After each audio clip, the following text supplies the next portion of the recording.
नमस्कार। प्राइम समाचारमा स्वागत छ। म सुषमा श्रेष्ठ र म प्रकाश खसिङ। सुरु गरौँ अहिलेसम्मका प्रमुख समाचारबाट।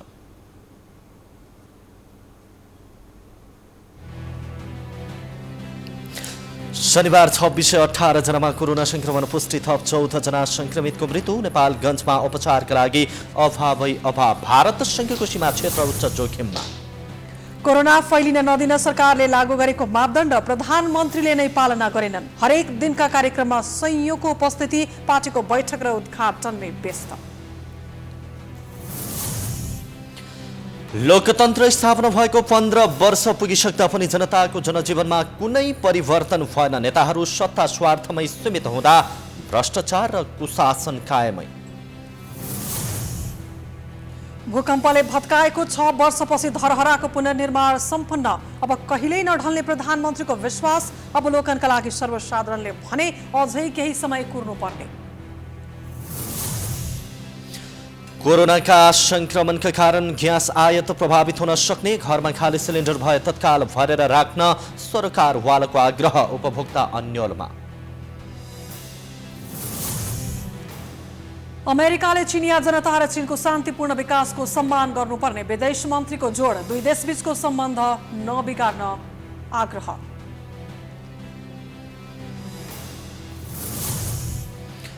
र नेपाललाई त्रिकोणात्मक 2020 श्रृङ्खलाको उपाधि, फाइनलमा नेदरल्यान्ड्सलाई 142 रनले पराजित गर्दै कीर्तिमान कायम गर्न सफल।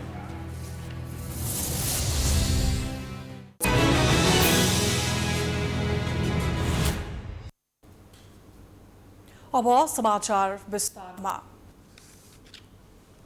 नेपालमा शनिबार थप 2618 जनामा कोरोना पुष्टि भएको छ। देशभर गरिएको 7525 पीसीआर परीक्षणका क्रममा 2486 र 1143 वटा एन्टिजेन परीक्षणका क्रममा 132 जनामा कोरोना पुष्टि भएको स्वास्थ्य मन्त्रालयले जनाएको छ। यो सँगै नेपालमा कोरोना संक्रमितको संख्या 2,97,087 पुगेको छ। त्यस्तै कोरोनाका कारण थप 14 जनाको मृत्यु भएको छ भने हालसम्म नेपालमा 3136 जनाको कोरोनाकै कारण ज्यान गएको छ। त्यस्तै थप 368 संक्रमित निको भएका छन् भने नेपालमा हालसम्म 2,77,123 जना संक्रमण मुक्त भएका छन्। हाल नेपालमा 16,828 संक्रमित आइसोलेसनमा छन् भने 71 जना क्वारेन्टिनमा छन्। नेपालमा हालसम्म 23,95,725 वटा पीसीआर परीक्षण गरिएको मन्त्रालयले जनाएको छ।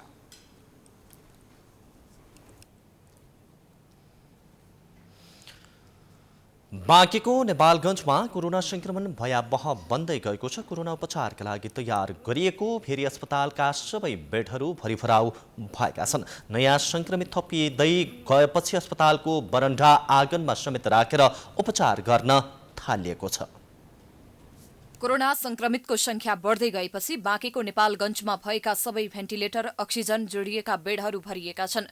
अस्पतालका स्वास्थ्य कर्मीहरूले गल्लीमा समेत संक्रमित राखेर उपचार गरिरहेका छन्। उपचारकै क्रममा भेरी अस्पतालका आधा स्वास्थ्य कर्मी संक्रमित हुन पुगेपछि अस्पतालमा जनशक्तिको समेत अभाव देखिएको छ। उता नेपालगञ्ज मेडिकल कलेजमा समेत कोरोना वार्ड भरिएर थप बिरामी आए उपचार गर्न नसक्ने अवस्थामा पुगेको छ। अस्पतालका निर्देशक डाक्टर नितेश कनडियाले ठाउँको अभावमा बिरामी फर्काउनु परेको बताउनु भएको छ। सिकिस्त भएर आएका संक्रमितलाई समेत बेड छैन भनेर फर्काउनु पर्दा नराम्रो लाग्ने कनडियाको भनाइ छ। भेरी अस्पतालको अवस्था त नियन्त्रण बाहिर पुगिसकेको छ। अस्पताल प्रमुख डाक्टर प्रकाश थापाले अस्पतालका सबै बेड भरिएको र थप बिरामी उपचारका लागि आउँदा मुख दर्शक भएर बस्नु बाहेक अन्य उपाय नभएको बताउनु भएको छ। संक्रमणको संख्या चाहिँ एकदम उच्च दरमा चाहिँ बढिराखेको छ।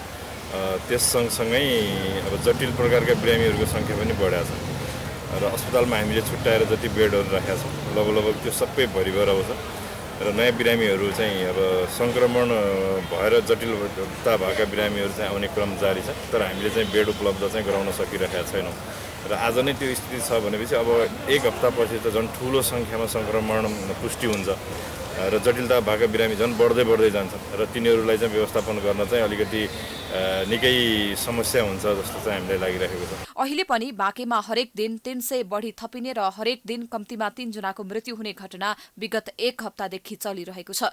पछिल्लो समय संक्रमित भएर आएका अधिकांश संक्रमित गम्भीर प्रकृतिका र अक्सिजन वा भेन्टिलेटर आवश्यक पर्ने खालका रहेको चिकित्सकहरूले बताएका छन्। 140 वटा बेड भन्दा हामीले भेरी अस्पतालमा कोभिडको लागि भनेर आइसियु सिस्टमका बेडहरू चाहिँ खाली राखेको थियौँ र तयारी रूपमा थियौँ र आजको मितिमा 140 बेड फुल प्याक छ, जसमध्ये चाहिँ 8 जना चाहिँ भेन्टिलेटरमा हुनुहुन्छ र बाँकीका बिरामीहरू लगभग 80% चाहिँ अक्सिजनमा हुनुहुन्छ। नेपालगञ्ज उपमहानगरपालिकाले 25 बेडसम्मको अक्सिजन सहितको उपचार केन्द्र स्थापना गर्ने तयारी अवस्थामा रहे पनि उपयुक्त स्थान नपाएको जनाएको छ। भेरी अस्पतालसँग स्थान माग गरिए पनि भवन नपाएका कारण तयारी अवस्थामा रहेको अक्सिजन सहितको बेड सञ्चालनमा ल्याउन नसकिएको नेपालगञ्ज उपमहानगरपालिकाले जनाएको छ। प्रशासनले लकडाउन घोषणा गरेर कोरोनाको चेन ब्रेक गर्न खोजे पनि सिकिस्त बनिसकेका संक्रमितको उपचारमा ठोस कदम चाल्न सकेको छैन।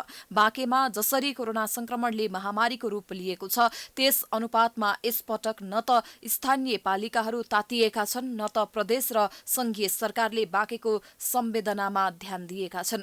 नेपालगञ्जमा कोरोना संक्रमण भयावह बनिरहेको बेला लुम्बिनी प्रदेशका मुख्यमन्त्री शंकर पोखरेलले सामाजिक सञ्जालमा धरहरा र पार्टी मुख्यालय अगाडि फोटो खिची पोस्ट गरेपछि चौतर्फी विरोध भएको थियो। फोटो सामाजिक सञ्जालमा पोस्ट गरिरहँदा प्रदेशकै एउटा जिल्ला बाँकेको अस्पतालहरूमा एक सरको अक्सिजन नपाएर कोरोनाका बिरामीहरू मृत्युवरण गरिरहेका छन्। बाँकेका स्वास्थ्य कर्मीहरूले कोरोना संक्रमणले छटपटाइरहेका संक्रमितलाई अस्पतालका बेड दिन नसकेकोमा भोगेको पीडा सामाजिक सञ्जालहरूमा पोस्ट गर्दै आएका छन्। भारतमा कोरोना संक्रमण दर दिनानुदिन वृद्धि भएसँगै नेपालका सीमावर्ती जिल्लामा समेत संक्रमणको जोखिम बढेको छ। सीमा क्षेत्रमा स्वास्थ्य सुरक्षा लगायत चेक जाँच प्रभावकारी नहुँदा भारतबाट आउने नेपालीका कारण कोरोना संक्रमणको जोखिम बढेको हो। केही दिन यता सीमावर्ती जिल्लामा संक्रमितको संख्या तीव्र रूपमा बढ्दै गएको छ। अन्य सीमावर्ती जिल्ला जस्तै रूपन्देहीमा पनि कोरोना संक्रमण दर बढेको छ। संक्रमणको जोखिम बढ्दै गए पनि नियन्त्रणका लागि भने खासै प्रभावकारी काम हुन सकेको छैन। नेपालमा देखिएका पछिल्ला कोभिड संक्रमित मध्ये अधिकांशको ट्राभल्स हिस्ट्रीमा भारतका विभिन्न शहर उल्लेख गरिएको छ। खुल्ला सीमाका कारण नेपाल भारत आउजाउ गर्न सहज छ, यसले गर्दा पनि संक्रमण फैलिएको छ। रूपन्देहीको बेलहिया नाका हुँदै दैनिक सर दर 1000 को हाराहारीमा नेपाल प्रवेश गर्ने गरेका छन्। तर पनि 400-500 जनाको मात्रै सीमा नाकामा स्थापना गरिएको हेल्थ डेस्कमा एन्ट्री भएको देखिन्छ। भारतबाट नेपाल आउने यात्रुको ज्वरो मापन सहित कोभिड-19 को सामान्य लक्षणको जाँच गरी त्यसको आधारमा नेपाल प्रवेश दिने र शंकास्पद यात्रुको सीमामै स्वाब परीक्षण गरी व्यवस्थापन गर्नका लागि हेल्थ डेस्कको स्थापना गरिएको हो। तर जनशक्तिको अभावका कारण ज्वरो नाप जाँचमा समेत समस्या भएको छ। गेटमा आयो त एड्रेस होम एड्रेस और नाम एंट्री करे, बाकी कोई होल्डिंग सेंटर में राखेन और कोई टेम्परेचर नापे। तपाईँलाई के नाम जाँच केही भएन नेपालको? अनि तपाईँ अब कसरी घर जानु लाग्यो? घर जानु पर्यो। अब पछि क्वारेन्टाइनमा आफ्नो परिवारको बचाउको लागि क्वारेन्टाइनमा बस्नु पर्यो, सुरक्षितको लागि परिवारको। ज्वरो आएका र सामान्य लक्षण देखिएकालाई भने नजिकै रहेको होल्डिङ सेन्टरमा रहेको एन्टिजेन जाँच गर्ने स्थानमा लगेर जाँच गर्ने गरिएको छ। चैत्र 13 गते स्थापना भएको हेल्थ डेस्कमा वैशाख 8 गतेसम्मको तथ्याङ्क हेर्दा 105 जनाले मात्र एन्टिजेन जाँच गरेको पाइएको छ, जसमा 7 जनालाई कोरोना पोजिटिभ देखिएको सहभागी ल्याब टेक्निसियनको भनाइ छ।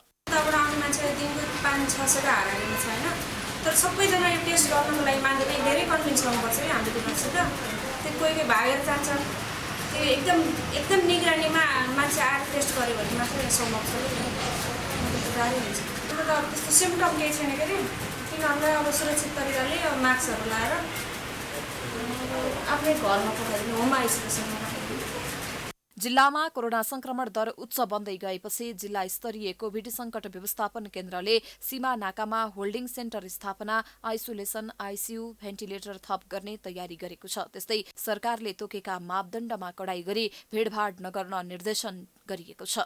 आइसोलेसनको बारेमा उहाँले पहिला जे आइसोलेसन ग्रुपमा विकास गर्नुभएको छ त्यसलाई नै आइसोलेसन ग्रुपमा चाहिँ डेभलप गर्ने भन्नुभएको छ सम्बन्धित पालिकाहरूले। त्यसपछि हस्पिटलको रूपमा चाहिँ हाम्रो मूल भीम अस्पताल भयो, देवदा अस्पताल भयो।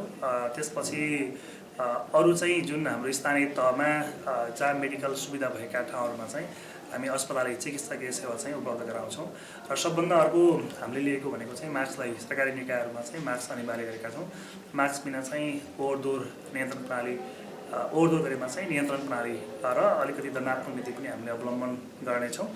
जिल्लामा तीव्र रूपमा फैलिँदै गएको संक्रमणलाई नियन्त्रण गर्न सीमामा कडाईसँगै स्वास्थ्य मापदण्ड पालनालाई थप प्रभावकारी बनाउनु पर्ने देखिन्छ। रूपन्देहीबाट रविन्द्र गुप्ताको रिपोर्ट।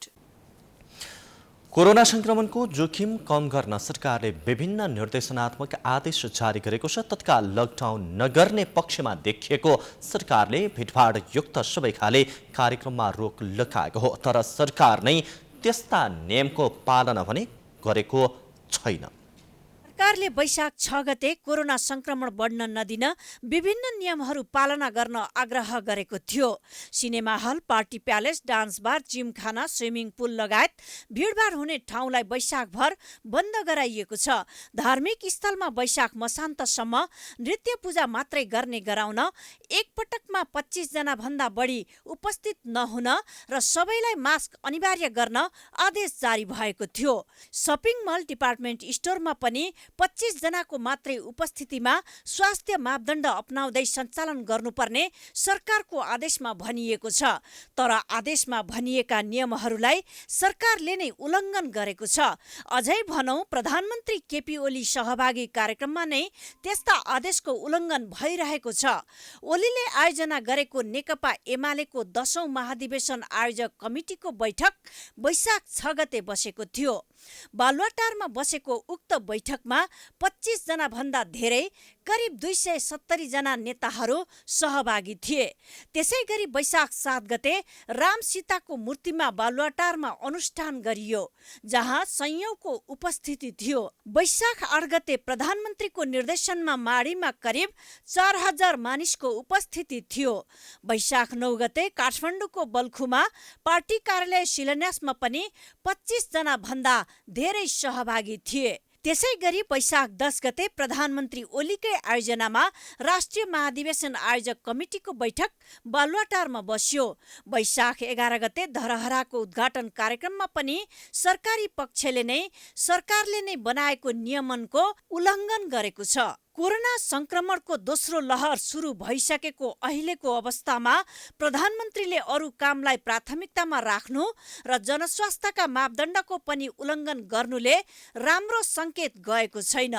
कोरोना नियन्त्रणका लागि गर्नुपर्ने काम तथा महामारीबाट बच्नका लागि गर्नुपर्ने पूर्व तयारी छोडेर पार्टीका बैठक र उद्घाटनमै रमाउनु गलत भएको आरोप लाग्ने गरेको छ। मन्त्रीले बलमिच्याइ गरेर कहिले अम्बाको खाऊ भन्नुहुन्छ, कहिले गुर्जो र बेसार खाऊ भन्नुहुन्छ, कहिले हाछ्यौँ गरेर टार। अब यसरी हुँदैन। जनतालाई मजाक, यो भद्दा मजाकले मुलुक चल्दैन। शासन व्यवस्था चल्न चाहिँ दह्रो शासन प्रणाली र आफू उदाहरण हुने काम गर्नु पर्यो। आफू चाहिँ उदाहरण हुन नसक्ने अनि अर्कालाई अर्थी उपदेश दिएर व्यवस्थामा आफू उदाहरण बनेर जनताको जीवधनको रक्षा मेरो प्राथमिक कर्तव्य हो, यसैमा म लाग्छु भनेर कृत सङ्कल्पित भयो भने त नहुने कुरा के छ र? नागरिकलाई कहिले बेसार पानी त कहिले अम्बाको पात खाएर कोरोनाबाट बच्न सुझाव दिँदै आउनुभएका प्रधानमन्त्री ओलीले अर्कोतिर स्वास्थ्यका मापदण्ड पनि पालना गर्न आग्रह गर्दै आउनु भएको छ। तर आफैले भने ती मापदण्ड पालना गर्नु भएको छैन। हो जो नेता छ, जसले बाटो देखाउने, जनतालाई मार्गदर्शन गर्नुपर्ने मान्छे, उसैले नियम कानुन मान्दैन, उसैले टेर्दैन, उसैले बलजफ्ती गर्छ भने जनताको सरकारप्रति पत्यार हुँदैन। यी अहिले घटनाहरू हेर्दा हामी दुर्भाग्यपूर्ण घटना भन्छौँ। यसलाई चाहिँ यो चाहिँ हताश मनस्थितिमा आफ्नो राजनीति अथवा कुर्सी जोगाउन गरेका प्रयत्नहरू हुन्। यी प्रभावकारी कुरा होइनन् र जनतालाई यसले कुनै मद्दत गर्दैन। यो राम्रो कुरा हुँदै होइन। यसरी प्रधानमन्त्री ओलीले नै स्वास्थ्य मापदण्ड विपरीतका कामहरू गर्दै आएपछि सरकारले दिने गरेका सूचना सामग्रीलाई कसरी विश्वास गर्ने? कोरोनाका कारण जनजीवन अस्तव्यस्त बन्न पुगेको छ। लकडाउन हुनुपर्छ भनेर माग उठिरहेको छ। तर जनताको पीडा र मर्कालाई बुझेर महामारी रोकथाम र नियन्त्रण गर्नेतर्फ सरकारले ध्यान दिन सकेको छैन। समाचारको सिलसिला जारी नै छ। हामी विश्रामपछि आउँछौँ।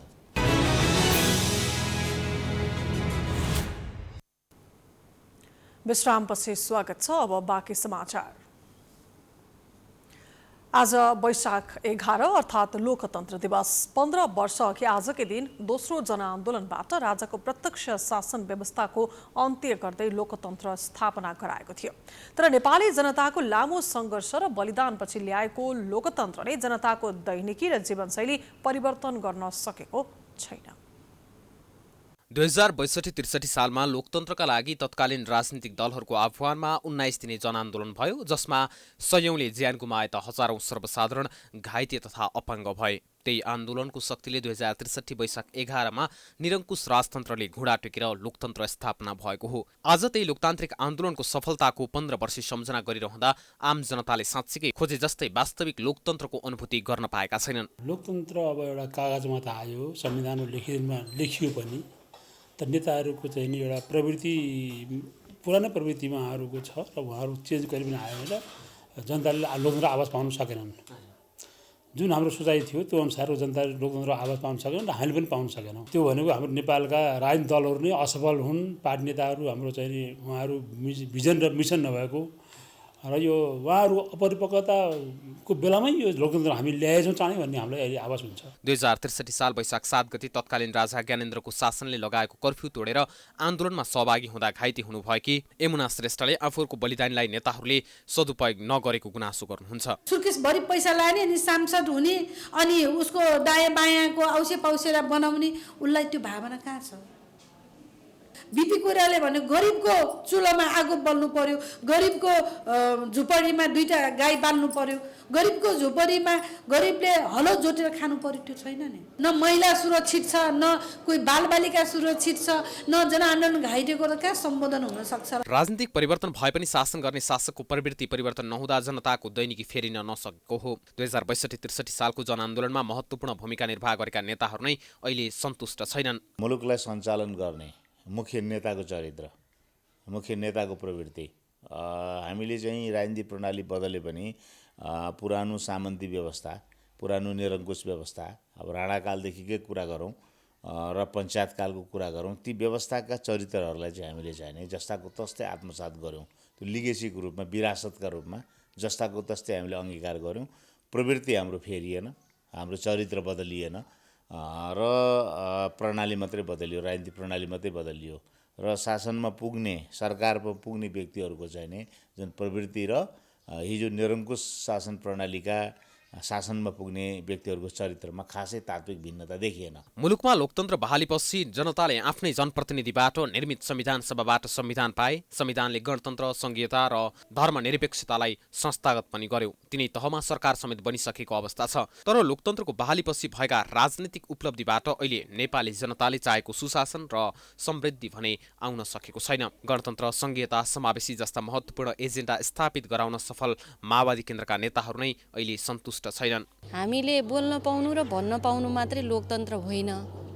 हामीले चाहिँ घाँसबास, कपास, स्वास्थ्य, शिक्षा, सुरक्षा सबै प्राप्त गर्नु, राज्यले नागरिकहरूको त्यो व्यवस्था गर्नु र त्यो उत्तरदायित्व निर्वाह गर्नु चाहिँ खास लोकतन्त्र हो भनेर हामीले भन्ने गरेका छौँ। त्यसलाई चाहिँ अब कतै न कतै त्यसलाई चाहिँ स्वीकारी नराखे अवस्था हो कि अरू राजनैतिक दलहरू जसले भन्ने र बोल्ने मात्रै लोकतन्त्र हो भन्ने परिभाषा लगाएर त्यो आधारमा चाहिँ गए।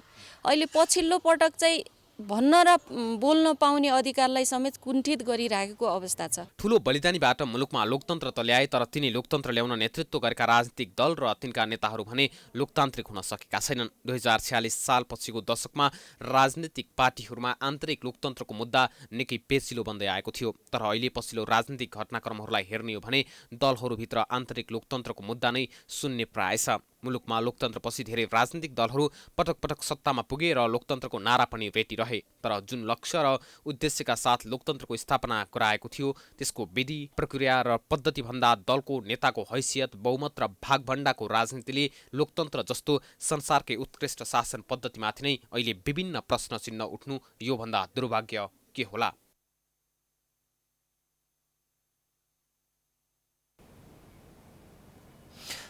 पर्याप्त स्वतन्त्रता र सुशासनका लागि प्रजातान्त्रिक पद्धतिले समेत अपुग भयो भन्दै नेपालमा लोकतान्त्रिक शासन पद्धतिको अवलम्बन गरियो, तर लोकतान्त्रिक व्यवस्थामा प्रजातान्त्रिक कालखण्डभन्दा बढी कुशासनले जरा गाडेको छ। भ्रष्टाचार जस्तो सुशासनको धमिरालाई हटाउन सकिएको छैन। स्वतन्त्रता र सुशासनका लागि प्रजातान्त्रिक पद्धतिले समेत अपुग भएको भन्दै नेपालमा लोकतान्त्रिक शासन पद्धतिको अवलम्बन गरियो। सुशासन कायमका लागि विभिन्न कालखण्डमा विभिन्न राजनीतिक दलहरूले चर्का नाराबाजी गर्दै अहिले सदन र सत्तामा स्थान जमाएका छन्। तर विडम्बना 1.5 दशकसम्मको लोकतान्त्रिक अभ्यासमा लोकतन्त्रका अभियानकर्ताको नेतृत्व गर्नेहरूले नै निजी स्वार्थका कारण लोकतन्त्रको मूल मर्मलाई नै मारी कुशासनको थिति जमाएका छन्। अर्थात् भ्रष्टाचार जस्तो कुशासनको धमिरालाई काँधमा बोकेर हिँडिरहेका छन् हाम्रा देशका नेताहरूले। लोकतन्त्र पछिको 14 वर्ष लेखाजोखा गर्ने हो भने प्रजातान्त्रिक कालखण्डमा भन्दा बढी भ्रष्टाचार भएका छन्। अर्ब रुपियाँ माथि भ्रष्टाचार भएका घटनाको उच्चाङ्ग गनी साध्य छैन। अचम्मको कुरा त के छ भने अर्बौं रुपियाँको भ्रष्टाचारका खबर बाहिर आउँछन्, तर केही समयमै नेताहरू बीचको मिलेमतुमै त्यस्ता घटनाहरूलाई गुमनाम बनाइन्छ। दोषीलाई सजाय त झन् कसले गर्ने, कारबाही गर्ने पद र हैसियतमा रहेकाहरूकै सेटिङमा भ्रष्टाचार भइरहेको हुन्छ। स्वास्थ्य सामग्री खरिदमा भ्रष्टाचार, ओम्नी र एथीकाण्ड, बालुवाटार जग्गाकाण्ड, वाइडबडी प्रकरण, नेपाल ट्रस्टको जग्गा बिक्री प्रकरण, मेलम्ची खानेपानीका नाममा 38 करोड रुपियाँ हिनामिना काण्ड, एनसेल काण्ड, आयल निगम जग्गा काण्ड, लोकमान प्रकरण, लडाकु भत्ता काण्ड, सुडान काण्ड, नक्कली भ्याट बिल, फर्जी श्रीमान, कर फर्स्यौट आयोग काण्ड यी त केवल केही उदाहरण मात्र हुन् लोकतन्त्रको आवरणमा उच्च पदस्थ नेता तथा कर्मचारीहरूले गरेका भ्रष्टाचारका। यसबाट प्रश्न बुझ्न सकिन्छ कि हाम्रो देश भ्रष्टाचारको जालोमा छपक्कै छोपिएको छ। विवाद सरकारले गर्नुपर्ने कार्यहरू नगरेका जो लोकतन्त्रपछि आएका पार्टीका सरकारहरू एकदम फेलर, कामै नलाग्ने फेलर आए, बदमास आए। आफ्नो पार्टीका कार्यकर्ता आफू मात्रै बन्ने, पार्टीको कार्यकर्ता भन्दा पनि आफ्नो गुटलाई मात्रै बनाउने यो ओली प्रवृत्ति साह्रै नराम्रो हाबी भयो। तन्त्र होइन यो लोकतन्त्र ल्याउनु पर्थ्यो भने नेपाली हावापानी सुहाउँदो वैदिक प्राचीन धर्म संस्कृति सभ्यता जुनसुकै मुलुकले पनि आफ्नो धर्म संस्कृतिको आधारले राष्ट्र चलाएका हुन्छन्। अहिले नेपालमा के हो भने विदेशीको सल्लाहले धर्म संस्कृति सभ्यता सारा नष्ट, उनी लोभ र लालचामा डुबे।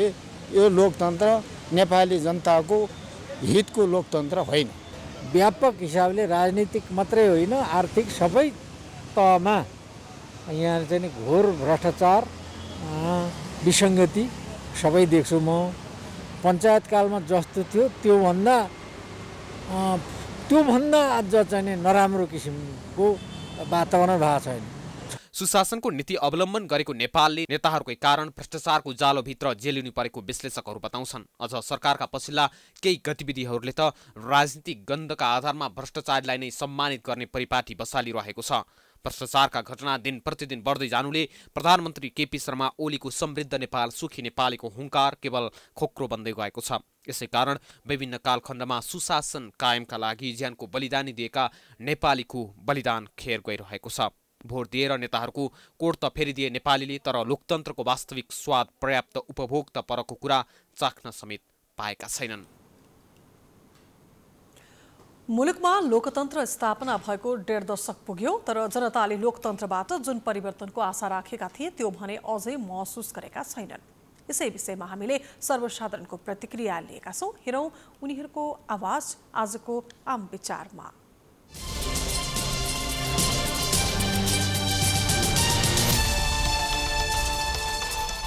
चाहिँ सत्तामा बसिरहने, उद्घाटन गर्ने अनि प्रचारबाजी गर्ने सरकार त्यसैमा लागेको छ।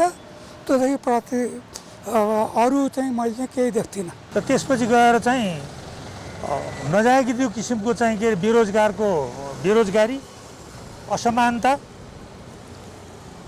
ले गर्दा देश झन्झन आक्रान्त भयावह भएका कारणले लोकतन्त्र भइरहँदा पनि संविधान त त्यो अधिकार हामीले प्राप्त गर्दै गर्दा पनि यो सुसुप्त जस्तो केही नभएको जस्तो कुनै खास परिवार विशेष, खास पार्टी विशेष, दल विशेषको सिन्डिकेटभित्र चल्ने कार्यकर्ताहरूको लागि मात्रै लोकतन्त्र आए जस्तो। वर्तमानमा हामी किन असन्तुष्ट छौँ, किन दुखी छौँ त भन्दाखेरि हामीले हिजो जनआन्दोलनको बेलामा देखेको जुन सपना थियो नि त्यो अलि महत्त्वकाङ्क्षी थियो। हामीले को मान्छेले सपना बाँडिरहेछ, यी सपना बाँड्ने मान्छेहरू वास्तवमा कस्ता छन् भन्ने कुरो नबुझिकन उनीहरूले बाँडेको सपनामा हामीले विश्वास गऱ्यौँ। गर्न पाउने अधिकार कुरा र चाहिँ नि देशको विकास गर्नुपर्ने अवस्थामा चाहिँ जनताहरूले भाग लिएर चाहिँ जनताले आफ्नो लागि आफ्नो सरकार बनाएर र विकास चाहिँ आफ्नो लागि आफैले गर्न सक्ने खालको वातावरण चाहिँ त्यति धेरै राम्रो नभए पनि केही हदसम्म चाहिँ अलिकति फेरिएको जस्तो चाहिँ मलाई लाग्दछ। तन्त्र पूर्ण रूपमा अनुभूत हुन सकेन होला, तर लोकतन्त्र जुन उपलब्धि भयो 62-63 को आन्दोलनपछि, शान्ति सम्झौता, बृहत शान्ति सम्झौतापछि त्यो देशको उपलब्धि नै हो भन्ने मलाई लाग्छ।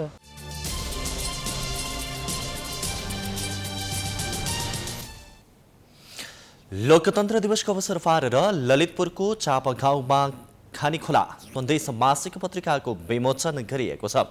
पत्रिकामा ललितपुर जिल्लाको समग्र राजनीतिक, धार्मिक, सांस्कृतिक, पर्यटन, समाज लगायतका विषयवस्तु समेटिएका छन्। पुस्तक विमोचन गर्दै प्राइम टाइम्स टेलिभिजनका अध्यक्ष रेसी धमलाले लोकतन्त्र ल्याउन पत्रकारिता क्षेत्रले महत्त्वपूर्ण योगदान दिएको बताउनुभयो। तर जुन बलिदान र त्यागले लोकतन्त्र प्राप्त भयो त्यो भने संस्थागत हुन नसकेको उहाँको तर्क छ। लोकतन्त्र स्थापना भए पनि अहिलेका दल र राजनीतिक नेतृत्व भने लोकतान्त्रिक नभएको उहाँले बताउनुभयो। नेपाली पत्रकारिताको कुरा गर्दाखेरि यसका धेरै इतिहासका, वर्तमानका, भविष्यका कुराहरूमा हामीले बहस गऱ्यौँ भने घन्टौँ लाग्छ। यहाँ आज उहाँ लामो भाषण गर्न चाहन्न, किनभने दुईजना हस्ती हुनुहुन्छ। नवराज सिलवालजी बोल्न बाँकी छ, रामकृष्णजीले बोल्न बाँकी छ, नेपाली कङ्ग्रेस र नेपाल कम्युनिस्ट पार्टी एमालेका प्रभावशाली नेताहरू यहाँ हुनुहुन्छ। त्यसैले उहाँहरूले राजनीतिक विषयवस्तुमा अहिलेको परिस्थितिको बारेमा, कला साहित्यको बारेमा, संस्कृतिको बारेमा, सहकार्यको बारेमा, एकताको बारेमा, मेलमिलापको बारेमा, राजनीतिक विषयवस्तुको बारेमा, अहिले देखिएको तिक्तताको बारेमा, किन भन्दाखेरि हामी लोकतन्त्र दिवस मनाइरहेका छौँ तर दलहरू चारतिर फर्केका छन्। त्यस्तै कार्यक्रममा नेकपा एमालेका सांसद नवराज सिलवालले ललितपुरको पत्रकारिता क्षेत्रमा आफूले सहयोग गर्ने बताउनुभयो। उहाँले ललितपुरको विकासका लागि निरन्तर सहयोग गर्ने प्रतिबद्धता पनि व्यक्त गर्नुभयो।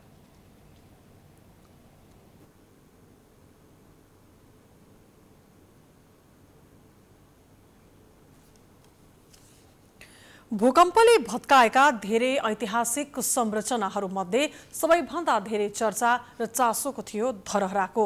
धरहरा कहिले पुनर्निर्माण होला भन्ने पर्खाइको समय सकिएको छ। आज प्रधानमन्त्रीले नवनिर्मित 22 तले धरहराको उद्घाटन गर्नुभएको छ।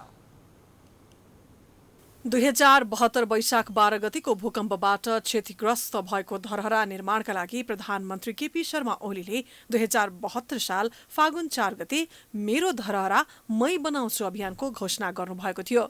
उक्त घोषणा असफल भए पनि दोस्रो पटक प्रधानमन्त्री बन्नुभएका ओलीकै पालामा धरहरा पुनर्निर्माण सम्पन्न भएको छ। 2075 साल पुस 5 गते प्रधानमन्त्री ओलीबाट नै धरहराको शिलान्यास गरिएको थियो। विनाशकारी भूकम्पले भत्काएपछि 6 वर्ष लगाएर पुनर्निर्माण गरिएको ऐतिहासिक धरहराको प्रधानमन्त्री केपी शर्मा ओलीले उद्घाटन गर्नुभएको छ। शनिबार धरहराको 20औं तलामा रहेको बाल्कुनी पुगेर प्रधानमन्त्री ओलीले पुष्पवृष्टि गर्दै पुनर्निर्मित धरहराको उद्घाटन गर्नुभएको हो। 2072 साल वैशाख 12 गतेको महाभूकम्पले भत्काएको पुरानो धरहरा नजिकै बनेको नयाँ धरहराको उचाइ जमिनबाट 83.85 मिटर रहेको राष्ट्रिय पुनर्निर्माण प्राधिकरणले जनाएको छ। धरहरा आसपासको पार्क तथा अन्य क्षेत्र समेटिएको बृहत टुँडीखेलको निर्माण कार्य बाँकी रहे पनि धरहराको उद्घाटन गरिएको हो। उद्घाटन कार्यक्रमलाई सम्बोधन गर्दै प्रधानमन्त्री ओलीले धरहरा अन्तिमपल्ट ढलेको र अब उपरान्त नढल्ने बताउनुभयो। धरहरा निर्माण हुँदो रहेछ भयो, रानी पोखरी निर्माण हुँदो रहेछ भयो, मेलम्चीको पानी ल्याउन सकिने रहेछ आयो। यी सबै कामहरू हामी गर्न सक्दा रहेछौँ। अब अगाडिका कामहरू समृद्धिका निम्तिका हाम्रा प्रयासहरू पनि सफल हुन सक्छन्। सफल पार्दै हामी अगाडि बढ्न सक्छौँ। कोभिडको महामारीमा पनि सरकार चुप लागेर नबसेको, विकासका काम अगाडि बढाइरहेको प्रधानमन्त्रीको भनाइ थियो। पुनर्निर्माणका काममा कोभिडले केही असर गरे पनि आवश्यक सतर्कता अपनाउँदै सरकारले विकास निर्माणका कामलाई निरन्तरता दिएको र निरन्तरको प्रयासले नै धरहराको पुनर्निर्माण सम्पन्न भएको तर्क गर्नुभयो।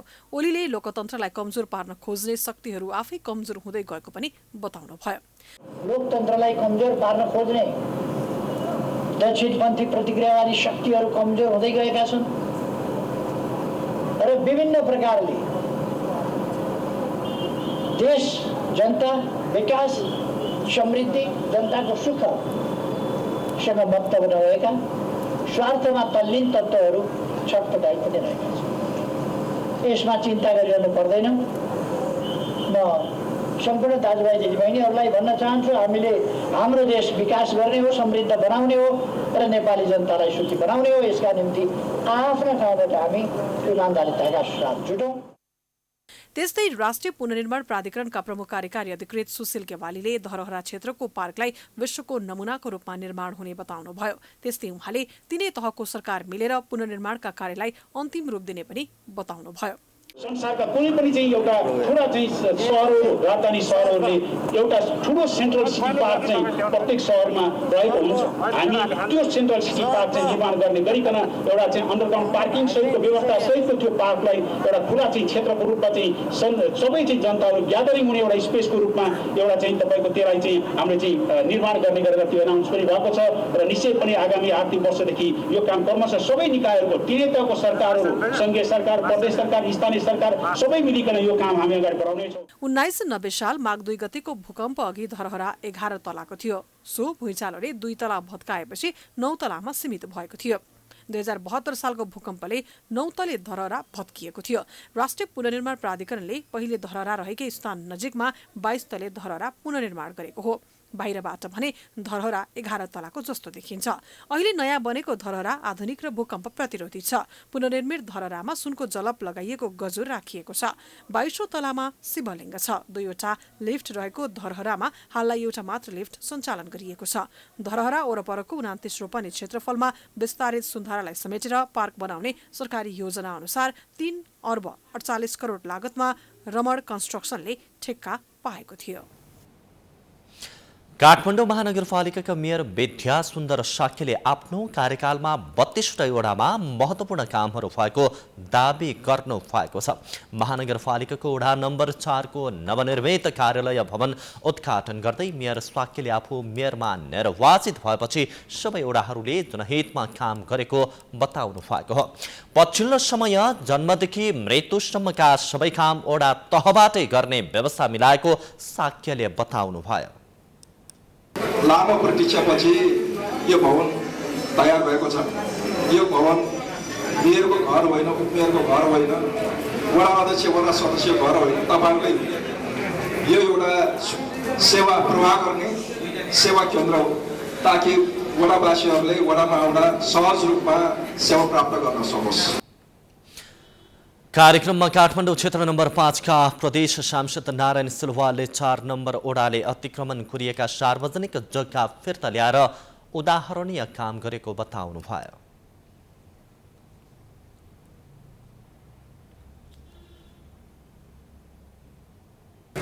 ओडालाई सेवा केन्द्रको रूपमा विकास गर्ने जुन धारणा त्यो संविधानले लिएको छ र अधिकारहरूलाई विकेन्द्रित गर्दै तल्लो तहसम्म ल्याइसकेपछि हरेक क्षेत्रको काम वडामा नगई नहुने एउटा अवस्था छ। हामी केही वर्ष अगाडि टहरको रूपमा रहेको जस्तो वडामा व्यवस्थापन गरिरहेका थियौँ। आज विशाल यो बिल्डिङ करिब निर्वाचित भएर आएको प्रतिनिधिहरूको 4 वर्ष कार्यकाल पुरा नहुँदै एउटा विशाल बिल्डिङ जो सेवा केन्द्रको रूपमा विकास गर्न सफल भएको छ र निर्माण गर्न सफल भएको छ, यो निकै खुसीको कुरो हो। जनप्रतिनिधि निर्वाचित भएर आएपछि धेरै उपलब्धि भएको सिलवालले बताउनुभयो।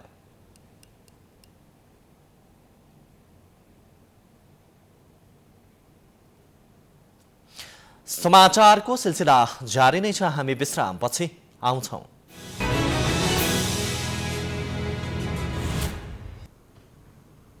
विश्रामपछि स्वागत छ। अब आर्थिक समाचार।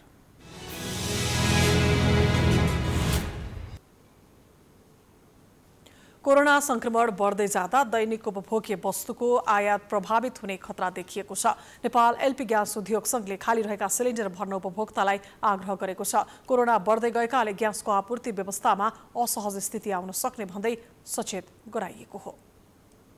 गत वर्ष कोरोना भाइरस नियन्त्रण गर्न सरकारले लकडाउन गरेसँगै ग्यासको हाहाकार भएको थियो। घण्टौं लाइन लागेर बस्दा पनि नपाउने अवस्था भएकाले फेरि त्यही समस्यालाई नदोर्याउन नेपाल आयल निगमले सबै ग्यास उद्योगीलाई पत्र पठाएको थियो। आफूसँग भएका खाली सिलिन्डर घरमा राखेर हाहाकारको बेला चाप बढाउनु भन्दा अहिले नै भरेर स्टक राख्न निगमले आग्रह गरेको छ। महामारी बढ्दै गए फेरि ग्यास नपाउने स्थिति आउन सक्ने भएकाले पूर्व सूचना निकालेर सचेत गराइएको नेपाल ग्यास उद्योग प्रणालीका बजार प्रबन्धक बुद्धि गम्भीर पण्डितले बताउनुभयो। 2-3 दिन अगाडि नेपाल आयल निगमले एउटा सम्पूर्ण उद्योगीहरूलाई एउटा पत्रचार गरेको थियो, जसमा चाहिँ तपाईहरुसँग भएको स्टोरेज क्षमतालाई चाहिँ भर्नुस् र स्टकहरू चाहिँ बढाउनुस् भन्ने एक खालको पत्र आएको आधारमा त्यो आधारमा चाहिँ अब सम्पूर्ण ग्यास उद्योगीहरूले उद्योग संघले चाहिँ एउटा चाहिँ आम उपभोक्तालाई चाहिँ यो भन्दा अगाडि जुन खालको एक खालको त्यो ग्यास नपाउने त्यो परिस्थिति थियो त्योबाट चाहिँ सेभ हुनको लागि चाहिँ हामीले सूचना जारी गरेका छौं। सम्पूर्ण रूपमा चाहिँ हामी तयारी हालतमा छौं। यो भन्दा अगाडि पनि हामीले जस्तोसुकै परिस्थितिमा पनि हामीले उपभोक्ताहरूलाई ग्यास दिएको अवस्था थियो।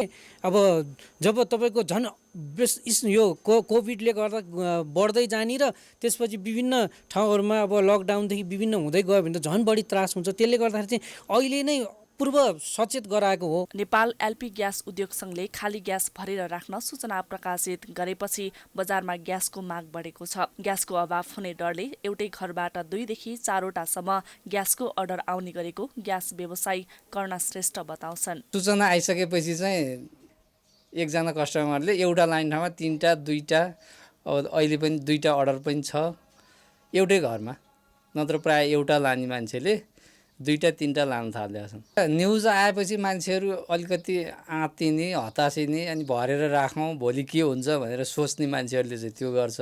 तर त्यस्तो अवस्था नआउला। पहिला पनि 1 वर्ष हामीले लकडाउन भएकै हो। ग्यास अभाव हुन सक्ने सूचनाले गर्दा उपभोक्तालाई थप त्रास बढाएको छ। आवश्यकता भन्दा बढी स्टक राखिएकोले भोलि ग्यास नपाइने हो कि भन्ने डर पनि बढेको उपभोक्ताहरू बताउँछन्। हल्ला पनि बढी भएको हो मेन कुरो। अब त्रास त मान्छे भइहाल्छ। पहिला पनि धेरै मान्छेले भोगेको हुन्, त्यसले गर्दा नि डर भएको हो। एउटै आवश्यक अनुसार लानु पर्यो। धेरै लगेर राखेर पनि काम भएन। कसैले अब एउटा नपाउँदा कसै घरमा 4-5 राख्नु भएन। आवश्यक अनुसार एउटा चाहिन्छ एउटै लगेर हुन्छ नि त। डरले गर्दा होला हजुर, किनभने अब यहाँ त अहिलेसम्म खाँचो पारिदिएका छैनन्, गरिदिइराखेका छन्। अब मान्छेहरूलाई डर भयो नि, पहिला एकचोटि हाकार भयो त्यसैले होला। अब थाहै हुँदैन हजुर, किनभने उनीहरूको अब कतिवटा सिलिन्डर छ थाहा हुन्न। कहिले सबै सिद्धिएपछि आउँछन् अनि नभएको बेलामा कहाँबाट दिने, त्यस्तो हुन्छ नि। गत वर्ष कोरोना संक्रमण नियन्त्रणका लागि भारतले लामो समय लकडाउन गर्दा नेपालमा ग्यास अभाव भएको थियो। अहिले कोरोना संक्रमणको दोस्रो लहर सुरु भइसकेकाले उपभोक्ताले पनि ग्यास जगेडाए राख्न थालेका छन्, जसले गर्दा खाना पकाउने ग्यासको माग पनि बढिरहेको छ। प्राइम टाइम्स टेलिभिजनका लागि क्यामेरामा मिलन मगरको साथमा मनिषा भण्डारी, काठमाडौँ। अब अन्तर्राष्ट्रिय समाचार।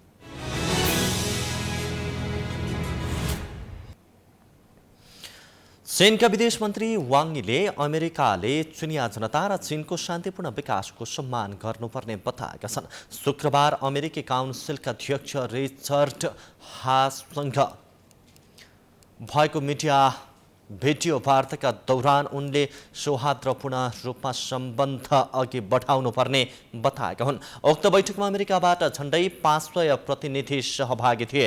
अमेरिकाले चीनको शान्तिपूर्ण विकासलाई स्वीकार्ने र चिनिया नागरिकहरूको राम्रो जीवन बाँच्न पाउने अधिकारको सम्मान गर्ने विषयमै आपसी सम्बन्ध निर्भर गर्ने विदेश मन्त्री वाङले बताए। चिनिया सरकार सञ्चार माध्यम ग्लोबल टाइम्सका अनुसार उनले लोकतन्त्र कोका कोला जस्तो नभएकाले विश्वका सबै कुरामा समान स्वादको वाचा गर्न सकिने समेत बताएका थिए। अब खेलकुद समाचार।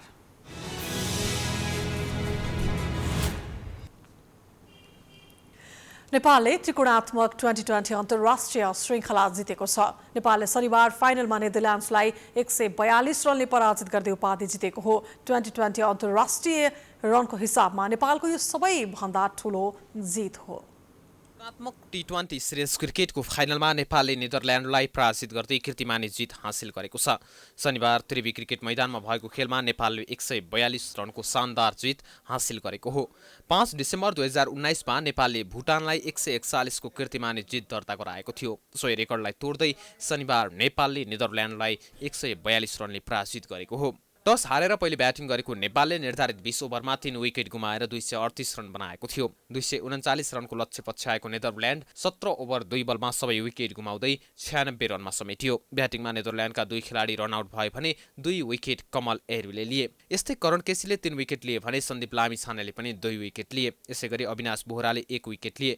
यसअघि ब्याटिङतर्फ निर्धारित 20 ओभरमा नेपालले 3 विकेटको क्षतिमा 238 रन बनाएको थियो। T20 अन्तर्राष्ट्रिय खेलमा नेपालको यो सबैभन्दा ठूलो योगफल हो। नेपालले सन् 2019 मा भुटान विरुद्ध 236 रनको योगफल तयार गरेको थियो। कुशल भुर्तिलले श्रृङ्खलाको चौथो अर्धशतक बनाउने क्रममा 53 बलमा 77 रन बनाए। उनले यस क्रममा 8 चौका र 3 छक्का हिर्काए।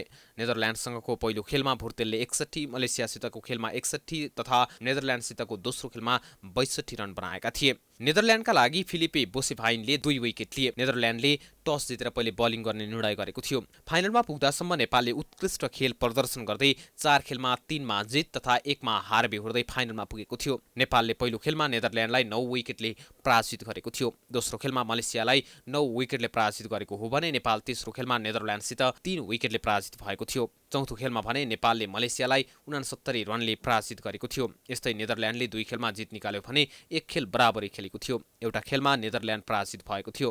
नेदरल्यान्डमाथि विजय हात पार्दै नेपालले 2010 पछि घरेलु मैदानमा पहिलो उपाधि जितेको हो। 11 वर्ष अगाडि विश्व क्रिकेट लिग डिभिजन 5 जिते यता नेपालले घरेलु मैदानमा उपाधि जितेको थिएन। यो सिरिज नेपाली टिमका कप्तान ज्ञानेन्द्र मल्लका लागि पनि विशेष रह्यो। कप्तान भएपछि पहिलो उपाधि जितेका मल्लले 11 वर्षपछि घरेलु भूमिमा उपाधि उचाल्न सफल भए। त्यसैगरी कार्डिफ ह्याटमोरले नेपाली क्रिकेट टिमको मुख्य प्रशिक्षक भएर आएपछिको पहिलो सिरिज जिताउन सफल भए। नेपाललाई च्याम्पियन बनाएर आफ्नो यात्रा सुरु गरेका ह्याटमोरको प्रशिक्षणमा नेपालले धेरै आशा गरेको छ। यो सँगै हामी समाचारको अन्त्यमा आइपुगेका छौं। जाँदै प्रमुख समाचार पुनः एकपटक। शनिबार 2618 जनामा कोरोना संक्रमण पुष्टि, थप 14 जना संक्रमितको मृत्यु। नेपालगञ्ज उपचारका लागि अभाव भारतसँगको सीमा क्षेत्र उच्च जोखिममा। कोरोना फैलिन नदिन सरकारले लागू गरेको मापदण्ड प्रधानमन्त्रीले नै पालना गरेनन्। हरेक दिनका कार्यक्रममा संयोगको उपस्थिति, पार्टीको बैठक र उद्घाटनले व्यस्त। लोकतन्त्र स्थापना भएको 15 वर्ष पुगिसक्दा पनि जनताको जनजीवनमा कुनै पनि परिवर्तन भएन। नेताहरू सत्ता स्वार्थमै सीमित हुँदा भ्रष्टाचार र कुशासन कायमै। भूकम्पले भत्काएको 6 वर्षपछि धरहराको पुनर्निर्माण सम्पन्न। अब कहिल्यै नढल्ने प्रधानमन्त्रीको विश्वास। अवलोकनका लागि सर्वसाधारणले अझै केही समय कुर्नुपर्ने। कोरोना संक्रमणका कारण ग्यास आयात प्रभावित हुन सक्ने। घरमा खाली सिलिन्डर भए तत्काल भरेर राख्न सरकारवालाको आग्रह। उपभोक्ता भने अन्यलमा। अमेरिकाले चिनिया जनता र चीनको शान्तिपूर्ण विकासको सम्मान गर्नुपर्ने विदेश मन्त्रीको जोड। दुई देशबीचको सम्बन्ध नबिगार्न आग्रह।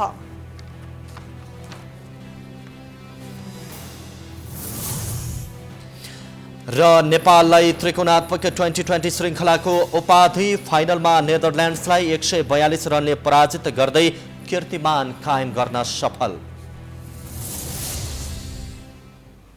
प्राइम समाचार अहिलेलाई सकियो। यसपछि कार्यक्रम जनता जान्न चाहन्छन् ऋषि धमलाको साथमा हेर्न सकिन्छ। हेर्दै रहनुहोला प्राइम टाइम्स टेलिभिजन। नमस्कार।